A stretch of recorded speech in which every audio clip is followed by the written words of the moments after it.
隻咧就好清爽，我未試過呢種口感。細個嗰陣時咧，我成日都問自己嘅，點解我啲皮膚同其他人係唔同？又好容易生濕疹啦，又紅又腫又痕又乾咁樣，好肉酸噶。去到差唔多30歲嘅時候，啲骨膠原仲差唔多開始流失添。直至到2個禮拜之前，我遇見咗佢。呢款 Triple Collagen Luxe 入面有3重膠原蛋白，好似幫塊面織咗張立體嘅修復網咁，仲有透明質酸同埋白藜蘆醇，一邊幫我鎖水，一邊可以幫我抗氧化、抗暗沉。淨係飲咗2個禮拜咋，我啲皮膚就已經好似識發光咁啦。之前凹咗嗰啲地方咧，仲好似boom彈翻起身咁樣。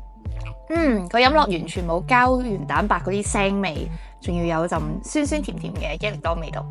同埋咧，佢入邊咧係用魚膠嘅膠原蛋白，因為有啲人咧係唔可以食牛啊、豬啊嗰啲咁樣咧都可以飲。如果平時咧中意飲奶茶啊、出去嗌嘢飲嗰啲咧，可以當一杯有營養嘅代替品，只係有35卡一杯啫，仲要獨立包裝，以後去旅行都唔使驚唔記得飲膠原蛋白啦。